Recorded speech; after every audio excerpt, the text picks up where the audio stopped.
Ya Allah. Terus bagaimana hubungan dengan anak saya yang sekolah di pesantren, Pak? Ini mau nanya. Kita sudah bersuci atau berwudu. Terima kasih, Kemudian Bapak. bersuci wudhunya batal. Wudhunya batal. Bismillahirrahmanirrahim.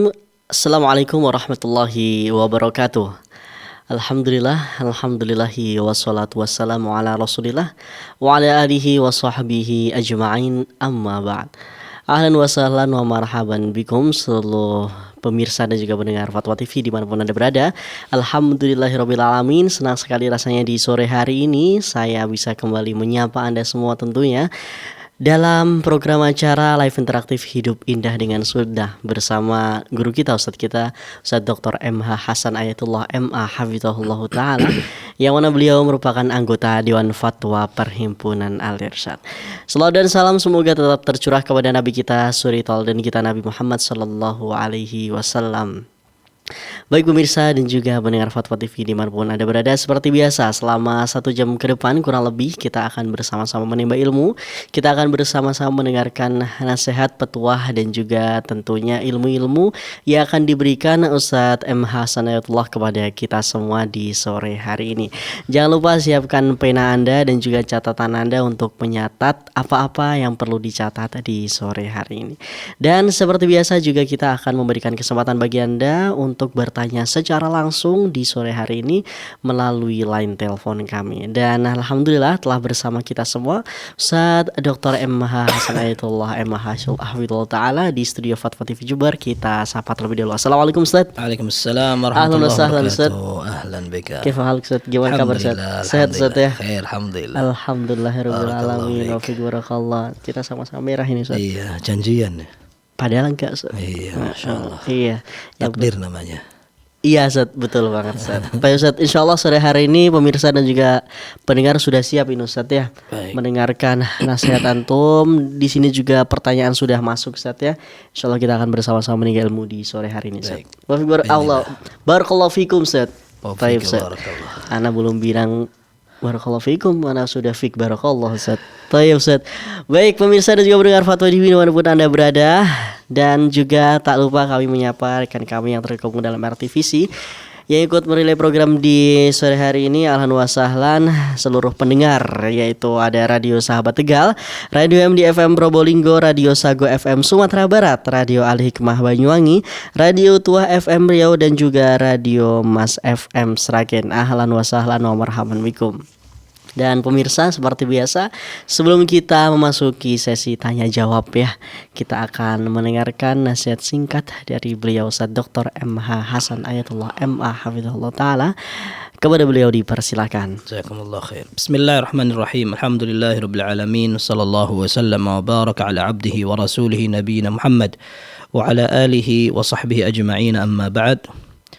Pemirsa Fatwa TV dimanapun antum berada, pendengar radio-radio sunnah, semoga Allah Azza wa Jalla senantiasa menjaga keistiqamahan kita dalam beribadah kepadanya. Di dalam Sahih Ibn Hibban dan Mustadrak Al-Hakim dinyatakan hasan oleh Syekh Albani, sahabat Abu Hurairah radhiyallahu anhu mengatakan bahwa Nabi sallallahu alaihi wasallam pernah bersabda, "Innal mu'mina idza wudi'a fi qabrihi innahu la yasma'u khafqa ni'alihim idza wallaw an." Orang beriman apabila dikuburkan, dimasukkan ke dalam pemakaman, sungguh dia akan mendengar derap langkah orang-orang yang mengantar ketika mereka akan meninggalkan dia. Fa in kana mu'minan kanatis salatu 'inda ra'sih. Kalau dia orang beriman, jenazah ini orang beriman, maka pahala salat akan menjaga di bagian kepala. Wa kana as-siyamu 'an yaminih. Puasa akan berjaga di bagian badan kanan. Kemudian wa kanatiz zakatu 'an shimalih. Zakat akan berada di bagian kiri. Wa kana fi'lul khairati minas sadaqati was-silati wal ma'rufi wal ihsani ila an-nasi 'inda rijlaih. Semua amal kebaikan seperti berbuat baik kepada orang lain, amar ma'ruf nahi mungkar, kemudian sedekah, menyambung silaturahim, mereka akan berjaga di bagian kaki. Fayu'ta min qibali ra'sihi fataqulu as-salatu ma qibali madkhal. Ketika datang malaikat dari arah kepala, maka salat akan mengatakan enggak ada jalan di sini. Kemudian fayu'ta min an yaminihi fayaqulu as-siyamu ma qibali madkhal. dia akan didatangi dari arah kanan, maka puasa akan membela mengatakan enggak ada kesempatan untuk masuk dari arah sini. Fayu'ta ma'an shimalihi fataqulu az-zakatu ma qibali madkhal. Didatangi dari arah kiri, zakat yang membela. Fayu'ta min qibali rijlaihi fataqulu fi'lul khairati min as-sadaqati was-silati wal-ma'rufi wal-ihsani ila an-nasi ma qibali madkhal. Didatangi dari arah bawah, juga bilang amal-amal soleh yang tadi berada di bawah kakinya, mengatakan jangan lewat sini, sini enggak ada tempat. Akhirnya dikatakan thumma yuqalu lahu ijlis fayajlis. Maka dibilang kepada jenazah itu, kamu duduk, dia duduk. Kemudian dikatakan waqad muthilat lahu asy-syamsu waqad udniyat lil ghurub. Maka dibuat seolah-olah matahari sudah hampir tenggelam. Lalu dikatakan kepada dia, ara'aitaka hadha ar-rajul alladhi kana fikum ma taquluna fihi wa ma tashhaduna alaihi wa ma tashhadu bihi alaihi. Kamu kenal enggak orang ini? Lalu ditunjukkan, ditanyakan tentang Rasul sallallahu alaihi wasallam. Kamu kenal ini? Lalu dia sama kalian. Apa yang kamu katakan? Kamu kenal dia, terus apa yang dia kerjakan dan bagaimana menurut kamu orang ini? Fayaqulu lahum da'uni usalli. Maka orang tadi justru mengatakan, kalian enggak usah tanya-tanya dulu. Biarkan saya salat. Fayaquluna lahu innaka sataf'al. Akhbirna amma nas'aluka anhu. Kamu mau salat terserah, antar lagi kamu akan salat, silahkan. Tetapi sekarang jawab dulu pertanyaan kami. Ara'aitaka hadzal rajul alladhi kana fikum ma taquluna fi aw ma taqulu fihi wa ma tashhadu bihi alayh. Kabarkan kepada kami, ini siapa orang laki-laki ini dan menurutmu apa pendapat tentang dia? Maka orang tadi mengatakan, huwa Muhammad.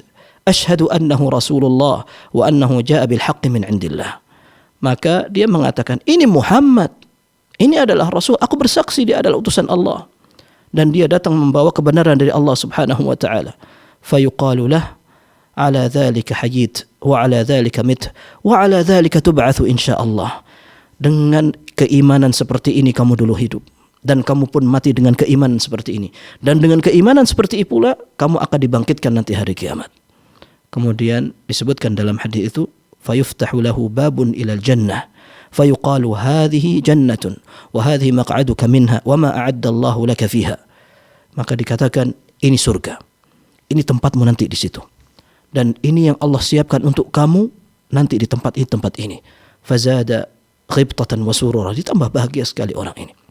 Kemudian fayuftahu lahu babun min abwabin nar fayuqalu hadhihi maq'aduka aw hadha maq'aduka minha wa ma a'adda Allahu laka fiha in 'asaitah. Lalu dikatakan, ini neraka dan tempatmu di neraka itu kalau kamu tidak taat kepada Allah. Fayazdadu ghibtatan wa surura, maka dia tambah gembira lagi. Ada posisi di neraka tapi enggak jadi diambil karena dia taat kepada Allah Subhanahu wa taala. Kalau seandainya dia bermaksiat, dia tidak taat kepada Allah Azza wa Jalla, dia masuk ke situ. Tambah dia bahagia sekali. Fayufsahu lahu qabruhu qadra 70 dhira'an wa yunawwaru lahu fih. Kuburannya dilebarkan selama atau seluas 70 hasta. Kemudian diterangi di situ. Dan kata Nabi sallallahu alaihi wasallam, "Fadzalika qauluhu ta'ala, yuthabbitu Allahu alladhina amanu bil qawli tsabiti fil hayatid dunya wa fil akhirah." Inilah firman Allah. Allah akan menetapkan untuk orang beriman di dunia dan di akhirat dengan qaulul tsabit, pendirian yang jelas dan tegas. Para ulama ahli tafsir mengatakan maksudnya dia akan mudah untuk menjawab pertanyaan malaikat kubur. Sedangkan orang kafir ketika ditanya di kuburan, dia nggak bisa jawab. Bahkan ditanya tentang Muhammad, nggak ngerti. Ditalqin dia, Muhammad. Dikatakan, ini Muhammad. Ma'arifu. Fayajhaluhu. Dia nggak ngerti, nggak kenal. Akhirnya dia hanya mengatakan, sami'tun nasa qala qawlan faqultu mithlahum. Aku hanya dengar orang bilang begitu, aku ikut-ikutan mereka. Akhirnya disempitkan kuburnya, kemudian tunjukkan surga. Kamu itu pastinya punya tempat di situ kalau kamu beriman, tapi kamu tidak beriman. Sehingga ditambah sedih sekali. Kemudian dibuka neraka, dikatakan ini tempatmu nanti. Kemudian dia dijadikan tempatnya semakin gelap, kemudian semakin sempit. Ini kondisi real dan pasti. Orang beriman sekalipun tidak bisa melihat kecuali nanti kalau sudah di depan mata. Akan tapi dia tahu bahwa ini adalah berita yang benar dari sebuah sunnah. Maka jalan satu-satunya hanya menerapkan sunnah. inilah ajaran Nabi sallallahu alaihi wasallam. Wallahu a'lam bissawab. Nah Ustaz, syukron jazakallah khairan barakallahu fikum atas nasihatnya. Ini mengingatkan kepada kita ya Masya Allah, agar kita benar-benar untuk selalu istiqomah di jalan Allah Subhanahu wa Ta'ala. Baik pemirsa Fatwa TV dan juga pendengar dimanapun Anda berada, tak lupa saya mengingatkan bagi Anda pemirsa yang ingin bertanya secara langsung di sore hari ini, Anda bisa menghubungi kami melalui line telepon di 0331 544 6087, atau Anda bisa menghubungi dengan akses yang lebih mudah ya melalui line WhatsApp di nomor 0821 706087. Sekali lagi di 0821 706087. Kami tunggu pemirsa dan juga pendengar sekalian. Baik Ustaz, sembari menunggu kita memasuki pertanyaan yang ada di website Ustaz ya. Baik. Di sini ada dari Savana di Bondowoso, Jawa Timur. Bismillah Ustadz, izin bertanya, apabila seorang wanita terkena gangguan hormonal atau haid terus-menerus, sudah berobat dan kata dokter darah yang keluar itu adalah darah haid. Baik, Taib. Baik, ada sudah telepon yang masuk ternyata Ustadz dari Pak Parmun di Kalimantan Selatan. Kita sapa terlebih dahulu. Halo, Assalamualaikum Fatwa TV. Waalaikumsalam warahmatullahi wabarakatuh. Baik, silakan Pak Parmun dengan pertanyaannya Pak. Ini Pak, saya ini kan orang awam. Baru-baru aja kita ini mengenal sunnah. Saya ini ingin masuk sunnah. Ya. Satu desa itu cuma saya sendiri. Itu kemarin itu orang 3, berhubung nggak ada di rumah, jadi kita sendiri satu desa. Saya ini menanyakan tentang masalah sholat. Bagaimana lafaz cara sholatnya sifat Nabi?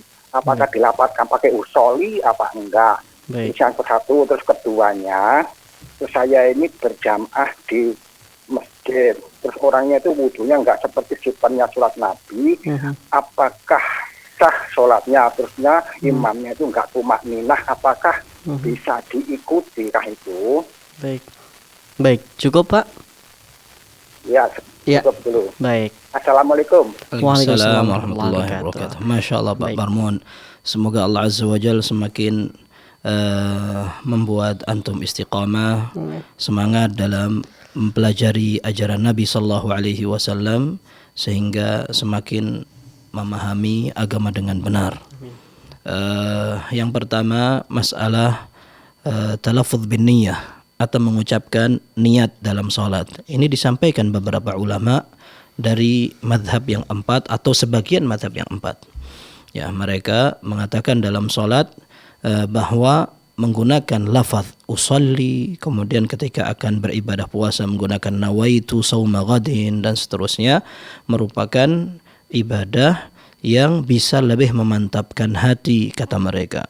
Seperti niat kalau dilakukan dengan hati bisa mantap, apalagi ditambah dengan mulut lafaz. Ini yang disebutkan di dalam buku-buku fikih mazhab Syafi'i. Tetapi mereka tidak mengatakan bahwa Nabi Shallallahu Alaihi Wasallam mengerjakan itu. Mereka hanya mengatakan bahwa lafaz bisa menguatkan keyakinan dan kemantapan. Itu langkah mereka. Kalau antum bertanya apakah ini dilakukan oleh Nabi Shallallahu Alaihi Wasallam, Nabi SAW tidak. Nabi Shallallahu Alaihi Wasallam tidak mengucapkan itu. Sehingga kalau seandainya kita ditanya mana yang dipilih, maka kita akan pilih yang dipraktekkan Nabi Shallallahu Alaihi Wasallam. Masalah mantap tidak mantap itu berkaitan dengan kebiasaan. Itu tidak bisa juga dijadikan ukuran, karena sebagian orang mungkin juga hatta menggunakan lafaz pun tidak mantap. Ya, bahkan kalau kita melihat ada orang-orang yang ragu, biasanya mereka justru yang sering melafazkan. Sedangkan orang yang tidak melafazkan, mereka tenang-tenang saja. Ya, ketika akan salat mulai dengan takbiratul ihram saja langsung seperti itu. Baik, jadi intinya kalau berbicara tentang bagaimana tata cara salat Nabi sallallahu alaihi wasallam, jelas tidak menggunakan usolli. Nah, seperti itu. Tetapi kita tidak menyesatkan orang-orang yang menggunakan itu, karena itu disebutkan oleh para ulama ahli fikih. Seperti itu. Hanya mana yang lebih tepat dan mana yang lebih kita pilih adalah yang sesuai dengan tata cara salat Nabi sallallahu alaihi wasallam. Yang kedua, masalah tumakninah. Tumakninah rukun menurut jumhurul ulama. Mayoritas ulama mengatakan bahwa tumakninah, ketenangan di dalam salat ini menjadi rukun. Kalau tidak ada maka tidak sah. Dan Nabi Shallallahu Alaihi Wasallam pernah perintahkan ada orang yang tidak tumakninah salatnya untuk mengulang. Ini menunjukkan bahwa ketika ada orang yang salatnya tidak tumakninah, maka dia tidak sah. Tetapi ketidaktumakninahan itu bagaimana? Seandainya kita membaca salat, dalam salat kita panjang sekali karena kebiasaan kita misalkan mau salat panjang, lalu imam sudah rukuk terlebih dahulu karena kita memang bacanya panjang, padahal imam juga membaca secara standar, maka ini berarti salat imam benar dan seharusnya kita mengikuti imam.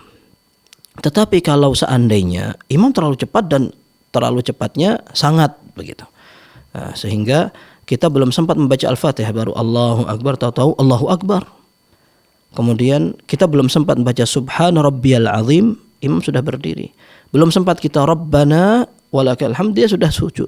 Nah, kalau seandainya cepatnya itu betul-betul membuat orang tidak tumakninah, maka ini khawatirnya tidak sah. Karena Nabi Shallallahu Alaihi Wasallam ketika ada orang yang salatnya tidak tumakninah dikatakan, "Idza qumta ila sholati fakabbir, thumma qra' ma tayassara ma'aka min al-Qur'an, thumma rka' hatta tatma'inna raki'an, thumma rfa' hatta ta'tadila qa'iman, thumma sujud hatta tatma'inna sajidan, thumma rfa' hatta ta'tadila jalisan aw qa'idan, thumma sujud hatta tatma'inna jalisan, thumma fa'al dhalika fi salatika kulliha." Ini dalam Sahih Bukhari dan Muslim. Hadis ini dikenal dengan al-musi' salatahu, orang yang salatnya jelek. Nabi Shallallahu Alaihi Wasallam mengatakan kepada dia, kamu salat lagi, kamu enggak benar salatmu itu, kamu belum salat. Ketika akhirnya Nabi SAW menyuruh dia 3 kali untuk mengulang salatnya, orang tadi enggak bisa lagi. Dia mengatakan, sudah ya Rasul, aku enggak bisa lagi salat selain dengan cara ini.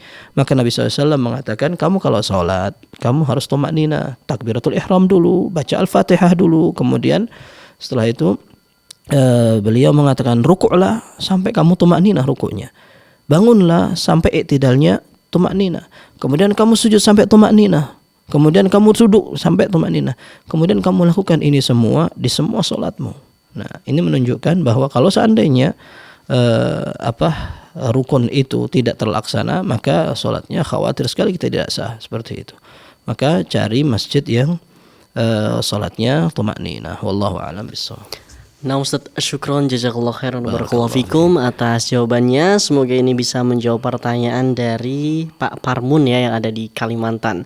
Baik pemirsa, kita masih menunggu pertanyaan dari Anda melalui line telepon. Kita kembali ke pertanyaan awal tadi Ustadz. Saya ulangi dari Savana di Bondowoso, Jawa Timur.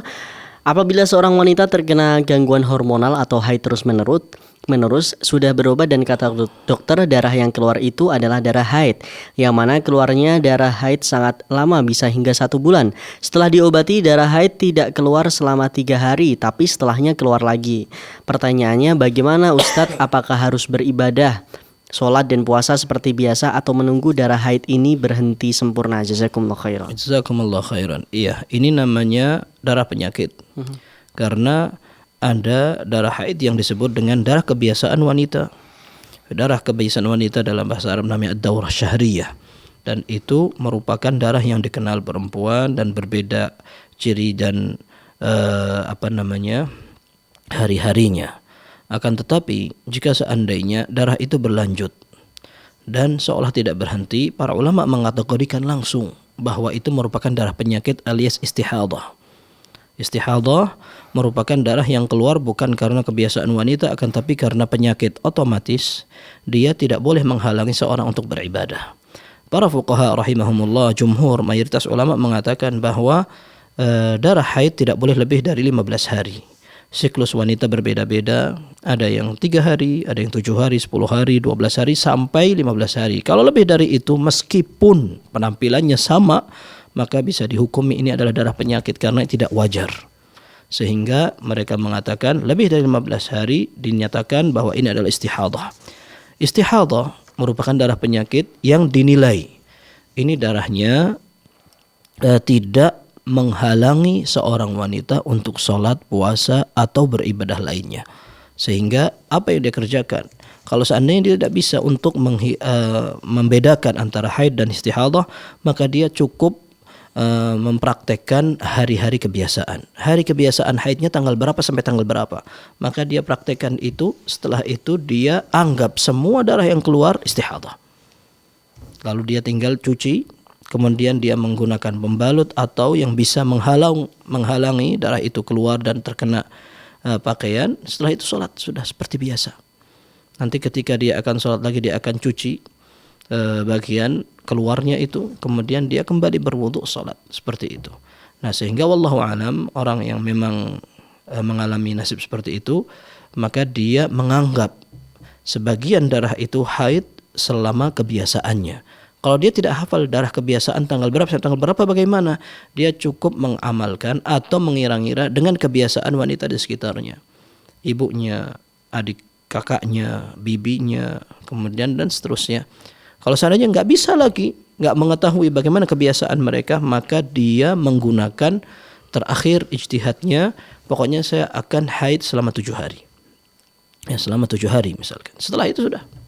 Setelah itu dia terus melakukan ibadah seperti biasanya. Wallahu a'lam bishawab. Nah, Ustaz, syukron jazakallahu khairan wa barakallahu fikum atas jawabannya. Semoga ini bisa menjawab pertanyaan dari saudari atau Ibu Savana ya yang ada di Bondowoso. Baik, kita kembali menuju ke pertanyaan website, Ustaz, dari pertanyaan dari Pekanbaru Riau atau dengan nama Darul Aiman. Baik, ini pertanyaannya, Ustaz, simple. Baik, kita sudah terhubung dengan penelpon selanjutnya. Ternyata ada Pak Ahmad yang ada di Rokan Hulu. Kita sapa. Halo, assalamualaikum Fatwa TV. Baik. Halo, assalamualaikum Fatwa TV. Iya, baik Pak Ahmad. Waalaikumsalam. Ya, silakan dengan pertanyaannya Pak Ahmad. Ini Ustaz, mau tanya sholat jamaah takdim, umpamanya kita dalam perjalanan. Iya. Saya tuh jaraknya tuh 150 kilo dari tempat asal. Di waktu berangkat itu setelah keluar kota, sholat qasar zuhur. Habis itu saya jamaah takdim qasar asar. Sedangkan saya sampai di tempat tujuan tuh masih ada waktu asar. Apakah boleh begitu Ustaz atau bagaimana? Baik, cukup Pak Ahmad ya. Jarak itu aja. Baik, Assalamualaikum warahmatullahi wabarakatuh. Waalaikumsalam warahmatullahi wabarakatuh. Baik. Kalau seandainya safarnya memang sampai 150 kilo, maka itu sudah merupakan jarak untuk dibolehkannya qasar atau meringkas salat yang 4 rakaat menjadi 2 rakaat. Kalau seandainya sampai di tempat tujuan bagaimana? Kalau tempat tujuan itu bukan kampung halaman tempat kita berdomisili, tidak apa-apa, kita salat qasar di situ. Misalkan saya sebagai orang Jawa Timur, lalu saya akan berangkat menuju kota Jakarta, dan Jakarta sudah merupakan daerah safar, maka saya sampai Jakarta saya masih boleh untuk mengqasar selama saya tidak akan tinggal di Jakarta lebih dari 4 hari. Kalau lebih dari 4 hari, para fuqaha mengatakan bahwa kita sudah dihukumi seperti orang yang mukim atau berdomisili. Tetapi seandainya saya hanya akan tinggal di sana 3 hari atau 1 hari, kemudian saya akan balik lagi atau melanjutkan safar ke tempat lain, maka biarpun saya sampai di sana, saya boleh untuk mengqasar dan meringkas sholat saya. Demikian pula di perjalanan. Selama saya di perjalanan, boleh juga saya mengqasar sholat. Kalaupun saya berangkat dari Jawa Timur, misalkan dari Jember ini, kemudian saya sudah berangkat sampai di Lumajang misalkan. Sampai di Lumajang ini ada cuma sekitar 60 kilo dari kota Jember. Tapi kita sudah lewat sudah keluar dari Jember. Meskipun belum jauh, masih 60 kilo, akan tetapi saya sudah mulai berangkat safar. Lalu datang waktu sholat, maka saya boleh untuk mengqasar juga sholat saya di sana, karena saya sedang perjalanan untuk menuju ke tempat yang jauh. Sehingga wallahu alam, pertanyaan dari Bapak yang saya fahami, boleh seorang mengqasar kalau sudah mulai melakukan perjalanan dari tempat tinggalnya. Kalaupun sudah sampai di tempat tujuan pun masih boleh mengqasar. Tapi kalau misalkan tempat tujuan itu adalah tempat kampung halaman alias tempat kita, rumah kita domisili. Misalkan saya dari Jember, kemudian saya mau ke Surabaya. Sampai Surabaya, mestinya saya bisa qasar di sana. Tapi saya nanti aja. Saya pengen gabungkan dengan sholat asar. Jadi zuhur saya akhirkan. Akhirnya saya balik lagi ke Jember lagi. Sampai di Jember ini masih ada waktu untuk sholat asar digabung dengan zuhur misalkan. Boleh dijamak, tetapi qasar sudah tidak boleh karena saya sudah habis safarnya. Ya, safar saya sudah habis, maka saya hanya boleh menjamak atau menggabungkan 2 salat yang satu rumpun, tetapi tidak boleh lagi meringkas yang dari 4 rakaat menjadi 2 rakaat. Wallahu a'lam bishawab. Nah, Ustaz, penjelasannya sangat detail. Terima kasih, jazakallahu khairan, barakallahu fikum. Semoga ini bisa menjawab pertanyaan dari Pak Ahmad di Rokan Hulu tentunya ya. Baik, pemirsa dan juga pendengar dimanapun Anda berada, kami masih menunggu pertanyaan dari Anda.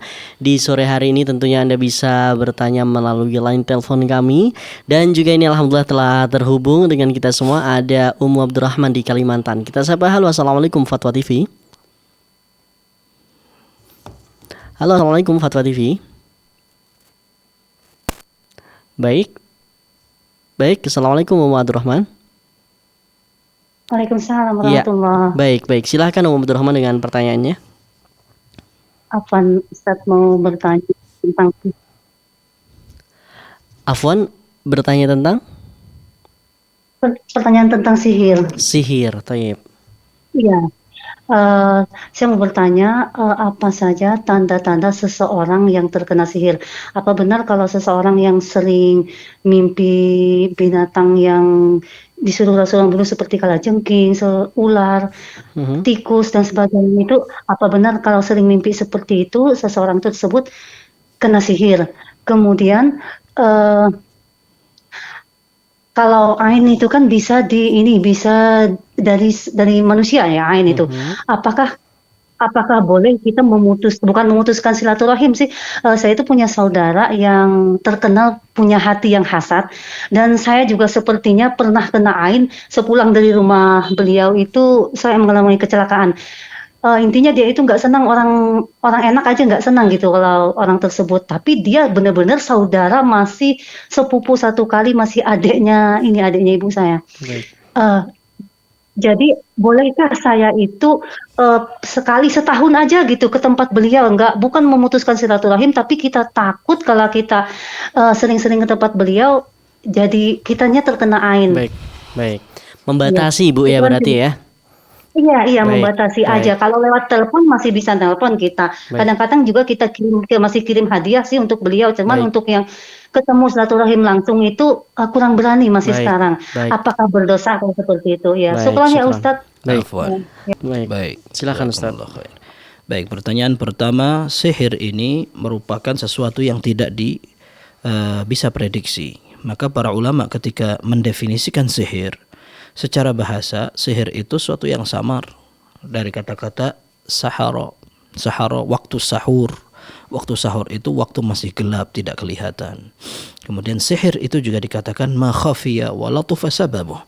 Ya, yang secara bahasa artinya yang tidak bisa diketahui sebab yang pasti apa. Tapi yang jelas definisinya adalah yang pernah dipelajari secara sejarah. Ya, maka sebagian ulama akan memberikan definisi sihir ini dengan praktek-prakteknya, kemudian dengan imbas-imbasnya yang pernah terjadi di tengah masyarakat. Contohnya buhul, ya, buhul atau ikatan-ikatan, bacaan-bacaan atau rajah-rajah, tulisan yang tidak jelas, campuran antara Al-Quran dengan bahasa Arab ditambah dengan jimat, gambar, garis, kotak-kotak yang memang sengaja dikaburkan. Nah, sehingga para ulama pun ketika mendefinisikan memang tidak bisa memastikan, tapi inilah yang terjadi di tengah masyarakat. Wasihir, sihir itu adalah suatu yang pasti. Dan dalam Al-Quran disebutkan, فَيَتَعَلَّمُونَ مِنْهُمَا مَا يُفَرِّقُونَ بِهِ بَيْنَ الْمَرْءِ وَزَوْجِهِ. Di zaman Nabi Musa, mereka mempelajari sihir yang bisa memisahkan antara seorang laki dengan istrinya, dengan pasangan, begitu.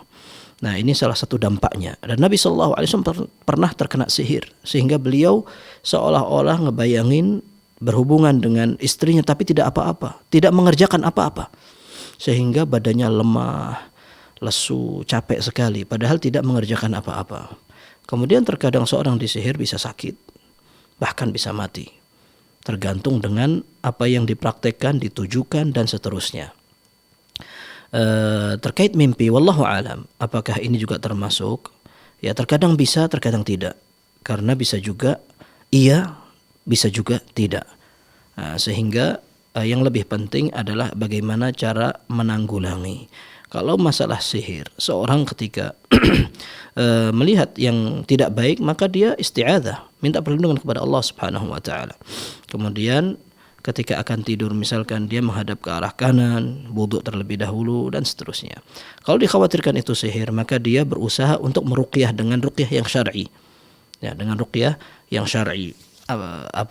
Membaca Al-Ikhlas, Al-Falaq, An-Nas, membaca Al-Fatihah, membaca surat Al-Baqarah, ayat kursi, kemudian membaca doa-doa yang ma'thur atau dinukil dari Nabi sallallahu alaihi wasallam. A'udzu bikalimatillahi tammati min syarri ma khalaq. Aku berlindung dengan kalimat Allah yang sempurna dari kejahatan semua yang Dia ciptakan. Dan ini semua ada kalau kita mau cari misalkan doa-doa penangkal sihir sesuai sunnah. Insyaallah kita dapatkan itu. Kemudian termasuk untuk ain. Ain ini seperti yang ditanyakan tadi, betul bisa dari orang yang hasad, bahkan untuk orang yang tidak hasad pun bisa. Untuk orang paling dekat saja, kalau dia seandainya tidak mengucapkan tabrik atau barakallahu fi, Allahumma barik misalkan, maka Nabi SAW menyatakan, idza ra'a ahadukum ma yu'jibuhu falyubarrik. Apabila salah seorang di antara kalian melihat sesuatu yang menakjubkan, hendaklah dia mendoakan dengan keberkahan. Lihat mobil baru, bagus. Nah, ini bahaya. Mungkin dia tidak hasad, mungkin dia juga ingin memuji, tetapi keheranan dia kalau seandainya tidak diiringi dengan membaca Allahumma barik fihi, barakallahu fihi, maka bisa jadi ini menimbulkan ain. Hanya penyakit ain tidak semua orang terkena, tetapi peluang itu ada semuanya. Baik, kalau seandainya ada orang yang memang disinyalir punya itu, ya, kalau misalnya sakit dan semacamnya, Nabi SAW punya solusi. Untuk orang yang seperti itu, maka suruh berwudu, kemudian membasuh beberapa anggota badannya. Nah, air yang dipakai untuk wudu tadi bekasnya, dan juga dipakai untuk membasuh badannya, atau suruh mandi dia, dan air yang dipakai untuk mandi itu disiramkan ke orang yang sakit. Kalau seandainya betul-betul ain itu dari dia, maka akan sembuh, itu pasti. Karena dalam hadis itu tegas, dalam hadis yang sahih, Nabi sallallahu alaihi wasallam menyatakan, ala ma yaqtulu ahadukum ahad, ala ma yaqtulu ba'dukum ba'da. Kenapa kalian saling membunuh? Kemudian Nabi SAW bertanya, tattahimuna ahadan, kalian curiga sesuatu seorang? Maka ditunjuk fulan, maka dia disuruh untuk mandi, kemudian air mandinya itu diambil, disiramkan ke orang yang tadi sakit kena ain itu, langsung berhenti, langsung berdiri seolah-olah nggak sakit sama sekali. Maka Nabi Shallallahu Alaihi Wasallam melarang orang kalau diminta untuk mandi nggak boleh. Oh, kamu suudzon sama saya, kamu nuduh saya punya ain, nggak boleh ngomong seperti itu. Karena ain itu penyakit yang lebih erat dengan takdir. Kalau ada orang hasad, ini lebih parah lagi. Tetapi apakah dia punya ain atau tidak itu Allah yang tentukan. Maka Nabi SAW mengatakan dalam hadis yang sama, wa idza stughsiltum faghsilu. Kalau kalian diminta untuk mandi. Jangan tersinggung begitu. Baik, kalau seandainya kita nggak ngerti, nggak bakal juga kita minta orang-orang sekampung untuk mandi, nggak bakal. Ya, maka lindungi dengan ayat-ayat ruqyah. Ketika kita memiliki sesuatu, maka kalau seandainya ada seperti itu, di ruqyah, nggak ada lagi jalan yang lain, di ruqyah. Ya. Kemudian di antara solusinya yang disampaikan para ulama, jangan gampang menunjukkan nikmat. Ya. Fa inna kulli dzi ni'amin mahsud, atau kama qala sallallahu. Masing-masing orang yang memiliki nikmat itu biasanya dihasadin. Maka jangan gampang untuk pamer. Bukan hanya pamer sebenarnya. Kalau memang ada orang enggak suka atau orang mungkin melihat kita agak bingung, ya jangan ditunjukkan itu yang membuat dia bingung, begitu.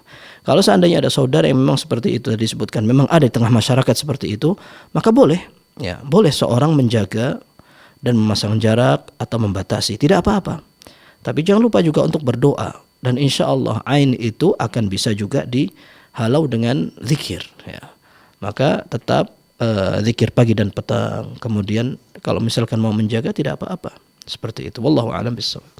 Aina Ustaz, syukron jazakallahu khairan wa barakallahu fikum atas jawabannya. Semoga ini bisa menjawab pertanyaan dari Ummu Abdurrahman yang ada di Kalimantan tentunya. Baik pemirsa dan juga pendengar dimanapun Anda berada, masih ada waktu ya, sekitar 20 menitan kurang lebih. Kami masih memberikan kesempatan bagi Anda yang ingin bertanya secara langsung di sore hari ini kepada Ustadz MH Hasan Ayatullah Hafizahullah Ta'ala di nomor 0821 706087. Sekali lagi melalui line WhatsApp di 0821 706087. Kami masih tunggu pemirsa. Baik, kembali ke pertanyaan website Ustadz. Ada dari Darul Aiman, saudara Darul Aiman di Pekanbaru Riau. Pertanyaannya simple Ustadz, apa hukum memakai dasi? Syukron jazakallah khair. Barakallahu fiik. Hukum asalnya menggunakan pakaian semua adalah hal yang mubah. Ya, selama yang pertama tidak menyerupai lawan jenis. Ini dilaknat Rasulullah SAW dalam hadis Sahih Muslim, dikatakan la'ana Rasulullah SAW al-mukhannatsina minar rijal wal mutarajjilat minan nisa. Nabi SAW melaknat perempuan yang menyerupai laki-laki dan laki-laki menyerupai perempuan. Yang kedua, tidak boleh menyerupai orang kafir. Man tashabbaha biqaumin fahuwa minhum. Orang yang menyerupai satu kaum maka dia dari bagian mereka. Maka selama pakaian itu tidak menyerupai orang-orang kafir, tidak menyerupai lawan jenis, tidak apa-apa. Dan dasi ini sebagian ulama kontemporer mereka memfatwakan boleh. Ya, memberikan, kecuali kalau seandainya dasi di satu tempat menjadi lambang untuk orang-orang non muslim, maka dihindari. Tapi kalau seandainya selama tidak, maka banyak para ulama yang menfatwakan dibolehkan menggunakan dasi. Wallahu a'lam bishawab. Baik, syukran jazakallahu khairan Ustaz atas jawabannya. Kita kembali ke pertanyaan selanjutnya dari hamba Allah di Bekasi, Jawa Barat. Assalamualaikum Ustaz, saya izin bertanya. Saya mempunyai penyakit beser atau salasul baul. Saya pernah mendengar bahwasannya orang dengan penyakit ini sholat diharuskan menggunakan semacam penahan atau pembalut atau pampers ketika sholat. Apakah ini bersifat wajib atau anjuran saja Ustadz? Dikarenakan hal tersebut cukup membebani pengeluaran saya. Apakah bisa diganti dengan misal menggunakan celana double? Syukran jazakallahu khairan. Jazakumullah khairan. Baik, menjaga badan dari najis ini adalah keharusan. Syarat sah diterimanya sholat seseorang kalau dia bisa membersihkan diri dari najis. Gak bakal dia sholat dengan gampang selama najisnya masih ada. Tetapi untuk orang yang memang air kencingnya tidak bisa berhenti, alias yang ditanyakan tadi salasul baul, maka dia memiliki solusi tadi. Ditutup jalan keluar atau yang bisa merembet kemana-mana. Nah, tentunya tidak harus dengan pampers, karena kalau pampers, apalagi pampers dewasa misalkan, akan memberatkan secara pengeluaran, maka bisa menggunakan kain lalu dilapisi dengan plastik. Kalau seandainya dengan celana double kemudian najis itu keluar dan tetap merembet, maka tidak bisa menghalangi najis kemana-mana. Otomatis itu akan membuat pakainya pun najis.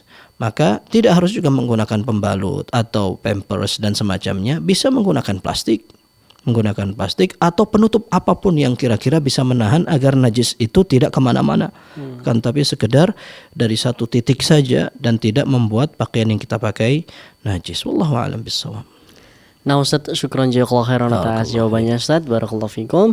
Kita kembali ke pertanyaan. Ini sudah ada penelpon yang masuk.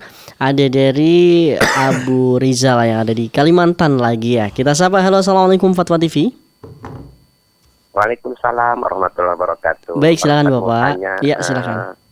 Ini masalah seandainya orang tua kita sudah meninggal, terus kita dikasih kelebihan rezeki, mau infak sedekah atas nama orang tua, itu boleh tidak Pak Ustadz? Nah terus berkaitan dengan itu, masih berkaitan apabila kayak kemarin itu Idul Adha juga, misalnya ada kelebihan rezeki juga, terus kita mau kurban atas nama orang tua kita, baik itu ibu atau bapak yang sudah meninggal, itu juga sebenarnya bisa atau tidak, sama kayak sedekah tadi. Terus yang kedua Pak Ustadz, apabila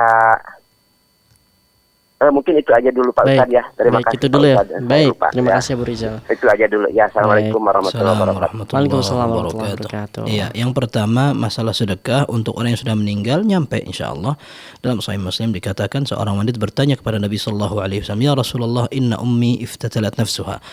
Enggak tahu orang wanita atau laki-laki, yang jelas seorang sahabat bertanya kepada Nabi sallallahu alaihi wasallam, "Sungguhnya ibuku iftatalat nafsuha, tiba-tiba meninggal. Wa adhunnuha in takallamat tasaddaqat." Dan saya yakin kalau seandainya beliau sempat berbicara, maka beliau akan bersedekah. Afa atasaddaqu anha, apakah boleh aku bersedekah untuknya? Qala na'am, kata Nabi SAW, boleh. Sehingga para ulama mengatakan sedekah untuk orang yang sudah meninggal nyampe pahalanya, karena memang ada dalil secara tegas. Adapun berkorban untuk seorang yang sudah meninggal, sebagian ulama mengatakan bisa, karena dikiaskan atau disamakan dengan sedekah ini.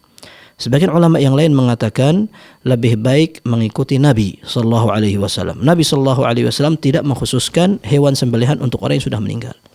Beliau punya beberapa keluarga yang sudah meninggal, seperti anaknya Ibrahim, kemudian ada lagi cucunya, anaknya Zainab, kemudian ada Al-Qasim, kemudian anak-anak lainnya. Ya. Kemudian beliau juga punya saudari-saudari yang sudah meninggal. Ada saudara juga yang meninggal di perang Uhud, tapi ternyata beliau tidak berkorban khusus untuk mereka.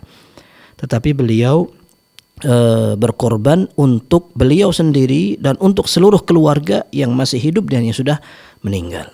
Artinya sembilan itu diniatkan pahalanya untuk diumumkan, disebarkan ke semua keluarga. Nah, ini yang lebih tepat. Sehingga tidak dikhususkan. Karena kalau seandainya dikhususkan untuk orang yang sudah meninggal saja, yang pertama, kalaupun dia sampai seperti pendapat sebagian ulama, maka sampainya pahala ini hanya untuk orang yang diniatkan. Yang kedua, Nabi SAW tidak kerjakan itu. Kalau seandainya itu baik, maka Nabi SAW akan lebih memilih itu. Tetapi Nabi SAW lebih memilih untuk berkorban untuk beliau sendiri dan juga untuk keluarga yang masih hidup, dan diniatkan untuk semua keluarga yang sudah meninggal, siapapun dia, dengan satu kambing itu. Nah, ini menunjukkan ini yang sunnah seperti itu. Wallahu a'lam bishawab. Nah, Ustaz, syukron jazakallah khairan wa barakallahu fikum atas jawabannya. Semoga bisa menjawab pertanyaan dari Abu Rizal yang ada di Kalimantan. Baik pemirsa, kami masih menunggu, masih ada sedikit waktu ya bagi Anda yang ingin bertanya secara langsung. Anda bisa menghubungi kami di 0821 7060 6087. Baik Ustaz, kembali ke pertanyaan dari website. Ada dari Bapak Muhammad yang ada di Gresik, Jawa Timur. Assalamualaikum Ustaz, Ana ingin bertanya. Ana mendengar bahwa jika Ana mengikuti imam di suatu masjid tatkala safar, Ana berniat qosor, sedang imam yang saya tahu melakukan mukim. Saya tatkala itu tetap melakukan qosor, dan kemudian saya mendengar yang benar adalah mengikuti imam, yakni mukim. Apakah saya harus mengulangi sholat Ustaz? Syukran jazakallah khair. Jazakumullah khair. Betul, pendapat yang tepat adalah ketika orang safar, lalu dia mendapatkan masjid orang-orang mukim sedang melaksanakan sholat, dan dia bermakmum, maka kewajiban itu adalah mengikuti imam dengan mukim sekali, dengan mutim atau menyempurnakan sholatnya sekalipun dia masbuk. Contohnya ada orang safar, masih di mobil dia, kemudian di adzan dia masih di perjalanan, ketika iqamah dia masih belum bisa berhenti.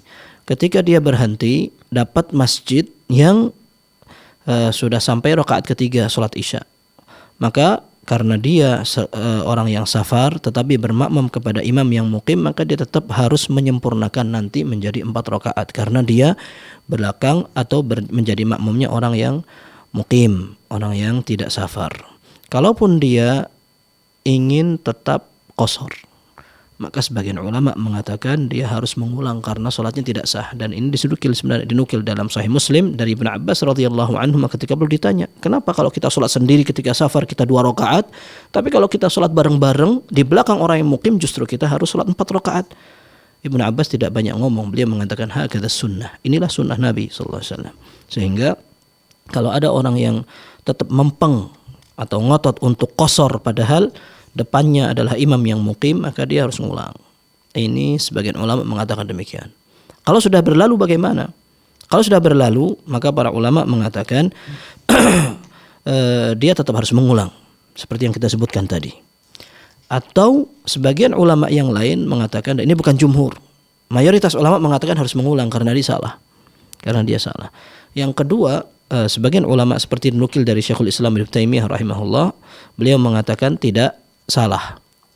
Karena dia telah melakukan sesuatu yang tanpa pengetahuan. Taunya dia begitu. Sehingga kalau ternyata setelah itu dia tahu yang benar seperti ini dan tidak diulangi, tapi yang dulu-dulu dia sudah terlanjur seperti itu dan tidak sengaja, maka kata beliau tidak mengapa. Dalilnya apa? Dalilnya adalah ketika Nabi Shallallahu Alaihi Wasallam melihat ada orang yang berulang kali sholat. Jadi mesti sholat tahu tadi. Orang yang sholatnya berulang-ulang, kemudian oleh Nabi SAW ulang. Terakhir yang ketiga diajari oleh Nabi SAW dengan tata cara sholat yang benar. Tetapi beliau kemudian tidak mengulang atau menyuruh dia untuk mengulang keempat kalinya.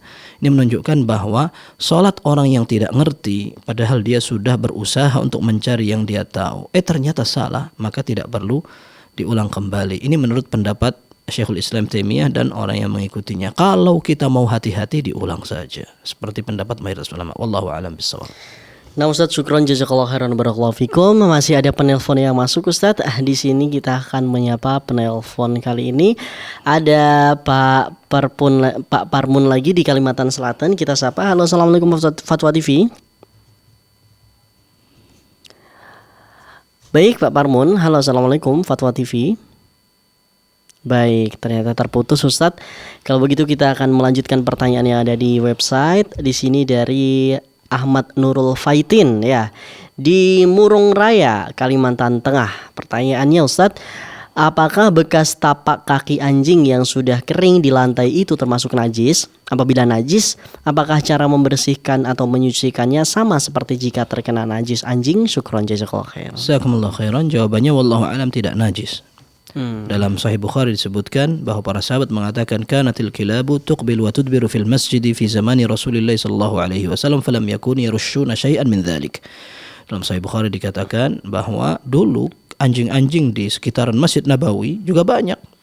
Ya, dan anjing-anjing itu masuk ke Masjid Nabawi di zaman Nabi sallallahu alaihi wasallam dan ada bekasnya, tetapi tidak ada yang kemudian mereka membersihkan bekas langkah anjing itu. Kecuali kalau seandainya kelihatan anjing itu menjulurkan lidahnya kemudian menjilat. Nah, ini urusan lain. Itu akan disamakan dengan membersihkan najis anjing atau dia kencing di situ. Nah, atau buang air besar. Nah, itu baru berbeda. Tapi kalau sekedar lewat saja wallahu alam tidak najis. Baik Ustadz, syukron jazakallahu khairan wa barakallahu fikum atas jawabannya. Baik, masih ada penelpon yang masuk. Pak Parmun kembali. Assalamualaikum Fatwa TV. Waalaikumsalam warahmatullahi wabarakatuh. Ya, silahkan Mbak Parmun.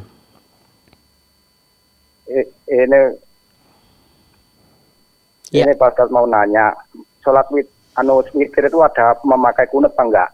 Baik, itu saja ya Pak Parmun ya. Baik, terima kasih jazakallahu khairan. Baik, silahkan Ustadz. Jawabannya ada. Ya, dalam salat witir Ali radhiyallahu anhu cerita, "Allamani Rasulullah sallallahu alaihi wasallam kalimatin aquluhunna fi qunutil witir."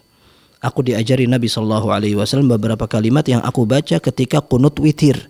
Allahumma hdini fiman hadait wa afini fiman afait, dan seterusnya dari doa qunut itu. Dan ini menunjukkan bahwa qunut yang sahih beneran itu ada di qunut witir yang bisa dilakukan tiap malam. Wallahu a'lam bishawab. Baik, terima kasih jazakallahu khairan wa barakallahu fikum Ustaz atas jawabannya. Baik, pertanyaan selanjutnya Ustaz, masih ada beberapa menit. Di sini ada dari hamba Allah di Bekasi. Pertanyaannya bismillah, punten Ustaz, izin bertanya terkait muamalah antar ipar. Ustaz, rencana sebelum hari raya Idul Fitri nanti kami akan menginap di rumah mertua kami, dan di sana qadarullah kemungkinan kami akan tinggal serumah dengan kakak ipar kami yang mana bukan mahram kami, dan tentunya kami harus menjaga aurat kami untuk terus tertutup selama berada di rumah mertua. Alhamdulillah saya bercadar dan mengambil pendapat cadar wajib. Terkait tinggal serumah tersebut, apakah diperbolehkan Ustaz? Syukron jazakallahu khairan. Jazakumullahu khairan. Tinggal serumah tidak apa-apa. Untuk yang tidak mahram, selama dia tetap bisa menjaga jarak, dia menjaga untuk tidak bersalaman, kemudian tidak saling melihat aurat, tidak mengapa. Karena tinggal dalam satu tempat tidak merupakan larangan untuk orang yang tidak mahram. Kalau seandainya tinggal satu tempat dilarang antara orang yang tidak mahram, maka di masjid pun kita nggak boleh untuk i'tikaf. Ya, tetapi kalau sekedar tinggal di satu tempat, kemudian masing-masing bisa menjaga jarak, kemudian bisa tidak melihat aurat, maka tidak mengapa. Wallahu a'lam bishawab.